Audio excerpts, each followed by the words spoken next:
আমরা যশোরের মনিরামপুর থেকে মাইকেলের উদ্দেশ্যে রওনা হলাম। এখন আমরা কেশবপুরে উপস্থিত হয়েছি এবং কেশবপুরে মাইকেলের দিকে যাওয়ার গেট অতিক্রম করলাম। পাশে কিছু হনুমানের সিনারি আছে। মাইকেলে আমরা উপস্থিত হয়েছি এবং টিকিট কাটতেছি এবং একটা মোটরসাইকেলের জন্য টিকিট কাটলাম। আমরা এখন ভিতরের দিকে ঢুকবো। মাইকেল মধুসূদনের পৈতৃক বাড়ির ভিতরে আমরা যাচ্ছি। আমরা আস্তে আস্তে মাইকেল মধুসূদন দত্তের পৈতৃক বাড়ি সামনের দিকে আমরা ঢুকছি। সামনে মাইকেল মধুসূদন দত্তের পৈতৃক ভিটা আপনারা দেখতে পাচ্ছেন। আমরা আপনাদের দেখানোর চেষ্টা করব। মাইকেল মধুসূদন দত্তের একটি মূর্তি আছে তার সামনে।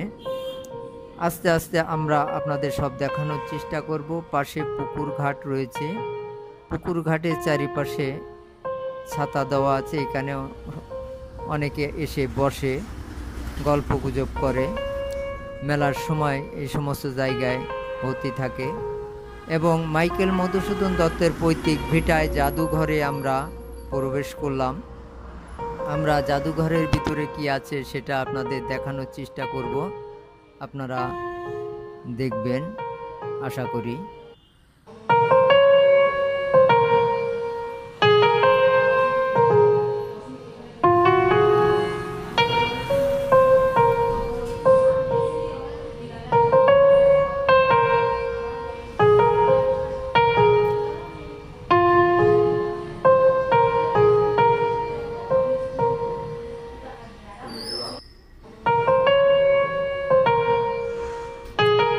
আমরা মাইকেল মধুসূদনের বাড়ির থেকে বের হয়ে আমরা এখন বেরোয় আসছি।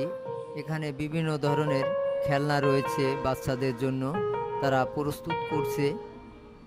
সামনে মেলার জন্য তারা প্রসাদিনীগুলা সাজিয়ে রেখেছে এবং সামনে মাইকেল মধুসূদন দত্তর মিউজিয়াম রয়েছে।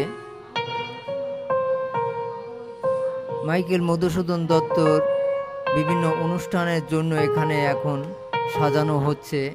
বিভিন্ন সাংস্কৃতিক অনুষ্ঠান এখানেই হয়ে থাকে এবং অন্যান্য যাত্রা পালাটালার জন্য আলাদাভাবে সাইডে জায়গা করে রেখেছে, কাজ চলছে। আমরা মাইকেল মধুসূদন দত্তের 2025 সালের মেলা আগ মুহূর্তে আমরা ঘুরতে গিয়েছিলাম। সেই দৃশ্যটা আপনাদের আমরা দেখানোর চেষ্টা করছি। এটা মাইকেল মধুসূদন দত্তের একটি মূর্তি। আমরা এখন নদীর দিকে যাব, কপোতাক্ষ নদের দিকে।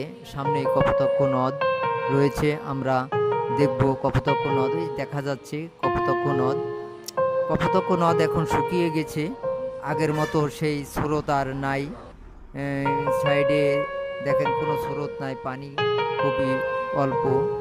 এখান থেকে কপোতাক্ষ নদের সাইড দিয়ে রাস্তা রয়েছে, এই রাস্তা দিয়ে লোকজন ঘোরাঘুরি করে এবং এটা হচ্ছে বসার জায়গা।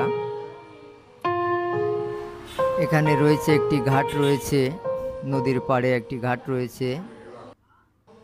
এখানে লোকজন এসে বসে কথাবার্তা বলে। এখানে একটি ব্রিজ আছে। সামনে নদীতে একটি ভ্রমণ পিপাসুরা নৌকায় চড়ছে এবং আমাদের সময় শেষ হয়ে গেছে আর বেলা ডুবো ভাব। আমরা এখন ফিরে যাব।